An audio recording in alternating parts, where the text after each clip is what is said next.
बस 1 साल का वक्त और है और फिर देश में होंगे लोकसभा चुनाव। बीजेपी फिर लगाएगी दांव, कांग्रेस भी जोर लगाएगी और मोदी विरोधी शोर भी मचाएंगे। विरोध में आवाज भी उठाएंगे, अलग अलग मुद्दों को भुनाएंगे। पीएम मोदी को सत्ता से हटाने के लिए हर पैंतरा आजमाएंगे, लेकिन लगता नहीं कि कम से कम 2024 के चुनाव में मोदी के सामने किसी की भी चलने वाली। हाँ, विपक्ष हाथ पैर मार रहा है, एकजुट होने का प्रयास भी कर रहा है, लेकिन पीएम मोदी के सामने खड़े होना इतना भी आसान नहीं। हालात ऐसे हैं कि जो प्रधानमंत्री नरेंद्र मोदी के सामने खड़े होने की कोशिश भी कर रहा है, उसे भी बहुत हिम्मत जुटानी पड़ रही है। भाई, पीएम मोदी प्रधानमंत्री नरेंद्र मोदी हैं, जिनकी पूरी दुनिया में पूछ है। सिर्फ देश में ही नहीं, उनके चाहने वाले तो दुनिया के हर कोने में फैले हुए हैं। और देश किस तरह से अपने पीएम मोदी पर निहाल है, उसका सर्वे में खुलासा हो चुका है। जी, प्रधानमंत्री पद को लेकर सर्वे किया गया है और कर्नाटक चुनाव बुरी तरह से हार जाने के बाद भी लग रहा है जैसे मोदी से लोगों का भरोसा नहीं उठा है।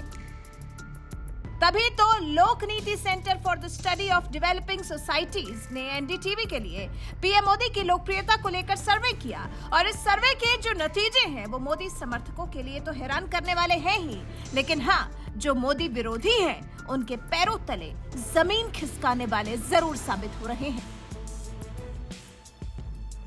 क्योंकि पीएम मोदी ही हैं जनता की पहली पसंद। नरेंद्र मोदी से नहीं डिगा जनता का भरोसा। कर्नाटक चुनाव के ठीक बाद 19 राज्यों में किए गए सर्वे में सवाल किया गया कि आज चुनाव होते हैं तो देश का पीएम कौन होगा।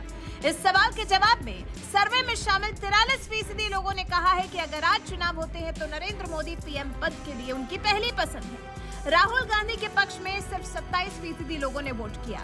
सीएम ममता बनर्जी और सीएम अरविंद केजरीवाल को 4% लोगों ने वोट किया। यूपी के पूर्व सीएम अखिलेश यादव को भी 3% लोग पीएम बनते देखना चाहते हैं। बिहार के मुख्यमंत्री नीतीश कुमार इस रेस में काफी पीछे हैं और सिर्फ 1% लोग चाहते हैं कि वो देश के प्रधानमंत्री बने। तो देख लीजिए अंतर, कहां पीएम मोदी 43% लोगों की पसंद है, तो वहीं राहुल गांधी को 27% लोग पीएम बनते देखना चाहते हैं। वहीं इस देश के 4% लोग ऐसे भी हैं जो ममता बनर्जी और अरविंद केजरीवाल को देश की कमान सौंप देना चाहते हैं। वहीं अखिलेश यादव और पीएम बनने का सपना देख रहे नीतीश कुमार का क्या हाल है, वो तो आपने देख ही लिया। 2019 के सर्वे और आज के आंकड़े में हालांकि 1% की गिरावट देखने को मिली है पीएम मोदी के समर्थन में। 2019 में 44% जनता ने पीएम मोदी को प्रधानमंत्री बनाने की बात कही थी। वहीं अब यह आंकड़ा 1% कम होकर 43% हो गया है। अब देश के प्रधानमंत्री पद के लिए कौन ठीक रहेगा, इस सवाल के बाद अब अगला सवाल आया पीएम मोदी से मुकाबले का। प्रधानमंत्री मोदी से कौन कर सकता है मुकाबला?